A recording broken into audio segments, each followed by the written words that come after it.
উনি কোনো কাজ করে না, উনি দলের নাম ভাঙিয়ে প্রত্যেকটা মানুষের কাছে চাঁদা দাবি করে। আমরা চাই এই চাঁদাবাদের কোনো স্থানে খেলা করা হবে না। এই চাঁদাবাদ যে কয়টা আছে সব কয়টাকে ধরতে হবে। আমরা কোনো দল বুঝি না। আমি বিএনপির সভাপতি, আপনার মোরওয়ার্ডের বরতল ইউনিয়নের। ওই আপনার যারা চাঁদাবাজি করতেছে এলাকায়, আমরা তাদের বিরুদ্ধে সংগ্রাম করতেছি। চাঁদাবাজ এই এলাকায় থাকবে না। আমাদের খাজানগর ব্যবসায়িক এলাকা, আমরা শান্তিতে থাকতে চাই। এই চাঁদাবাজ যে কয়টা আছে সব কয়টাকে ধরতে হবে।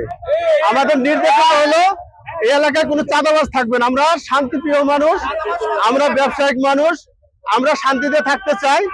আমার কাছে, আমার জাকির সরকারের কাছে অনুরোধ, জাকির সরকার যেন চাঁদাবাজের বিরুদ্ধে ব্যবস্থা নেয়। এবং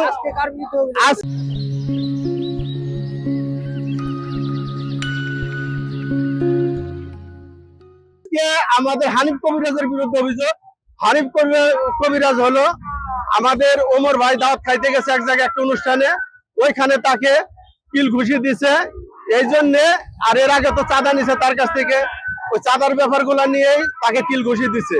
এই জন্য বলতেছে এই হানিফ কবিরাজকে দ্রুত ধরে জেলে দিয়ে হাত পা ভাঙিয়ে দিতে হবে। আজকে আমাদের খাজানগরবাসী এক হয়েছে, আমাদের যে সমাজপতি আছে, আমাদের সম্মানের ব্যক্তি ব্যবসায়িক যে সমিতি আছে, তার সাধারণ সম্পাদক আমাদের ওমর সাহেব, তার গায়ে অতর্কিত হামলা করেছে এই হানিফ কবিরাজ। তার কোনো দোষ ছিল না, সে একটা অনুষ্ঠান বাড়িতে গিয়েছিল, সেখান থেকে তার সাথে কোনো তর্ক নাই, বিতর্ক নাই, অতর্কিত হামলা করে এই চাঁদাবাজ হানিফ। উনি কোনো কাজ করে না, উনি কোনো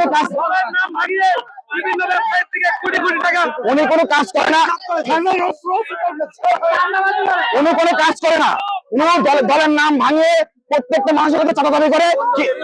কিন্তু বিএনপির নাম ভাঙে, কিন্তু ইঞ্জিনিয়ার জাকির হোসেন সরকার ওকে কোনো প্রাধান্য দেয় না। ইভেন আমাদের দলের কোনো কর্মী না হোক, পেশি শক্তি দেখায়। বিগত দিনে 5 আগস্টের পর থেকে সে এবার পেশি শক্তি দেখে আসছে। আমরা খাজানগরবাসী চর ভেঙে এখানে আসছি, অনেক বড় প্রতিশোধ হয়েছে। আমরা লোনের টাকাতে কোটি কোটি টাকা সরকারকে কর দেই, আর এই ভিতর থেকে এই চাঁদাবাজদের আমাদের কাছে চাঁদা দাবি করে। আজকে এই চাঁদা দাবি করাতে আমাদের ওমর সাহেব চাঁদা না দেওয়াতে আজকে তার উপর এরকম ক্ষিপ্ত। 19 লাখ টাকা নিচে এক ওমর সাহেবের থেকে নিয়ে, ওমর সাহেব উনি ওনার 19 লাখ টাকা নিচে প্রথম নিয়ে আজকে ওনাকে বলেছে তোর কাছ থেকে চাঁদা চেয়েছি, বলছে না তুমি তোমার সাথে তর্ক বিতর্ক আমি জড়াবো না। এই কথা বলার পরে উনি যখন ওনার ভাই সিদ্দিক উনার ধরে ওনাকে গায়ে হাত তুলছে। উনি খাজানগরের প্রাণ, আজি ওমর ফারুক হলো খাজানগরের প্রাণ, আগুন ধরবে। আমি একটা কথা বলতে চাই, মাননীয় ডিসি সাহেব, আপনি অনেক ভালো লোক, আপনারা আমরা সম্মান করি। আপনি আসুন, আইসে আমাদেরকে আশ্বাস দেন খাজানগর মানুষের কোনো চাঁদা দিতে লাগবে না, খাজানগর মানুষ নিশ্চিন্তে বাড়িতে ঘুমাইতে পারবে। আমরা রাস্তা কর্মসূচি এর আগে আমাদের কুষ্টিয়া জেলা সদস্য সচিব বিএনপির ইঞ্জিনিয়ার জাকির হোসেন সরকার জানিয়েছে এরকম চাঁদাবাজ সন্ত্রাস যেখানে দেখবেন এদের বেঁধে রাখবেন। আর এর হানিফ কোনো দলের কোনো সংগঠনে নেই, এ শুধু দলের নাম ভাঙায়।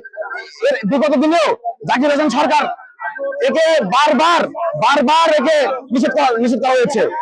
আমাদের ওমর ভাই তিনি একটা বিয়ের অনুষ্ঠানে গেছিল দাওয়াত খাওয়ার জন্য। ওখানে দাওয়াত খাওয়ার পরে হানিফ কবিরাজ, ওই ছেলেটা যুব দলের সম্ভবত কোনো পদে আছে কিনা আমি আসলে জানি নাই, তবু ওই ছেলেটা আমার ভাইকে বলছে যে আপনি নাকি জাকির সাহেবের কাছে বলছেন আমি চাঁদা চাইছি। সে বলছে চাঁদা চাইছো, এই রাস্তাঘাটে সব বলার দরকার নেই, তোমার যদি দরকার হয় তুমি অফিসে এসো, আমি তোমার সাথে কথা বলবো। এই কথা বলার পরই ওমর ভাইকে 2-4টা কিল মারছে ওরা দুই ভাই, সিদ্দিক কবিরাজ আর হানিফ কবিরাজ। আমরা তখন আমাদের শোনার পরে আমরা সব চলে আসছি, আশেপাশে দেখি কি এখন চাচ্ছি যে তার অবশ্যই শাস্তি হওয়া উচিত।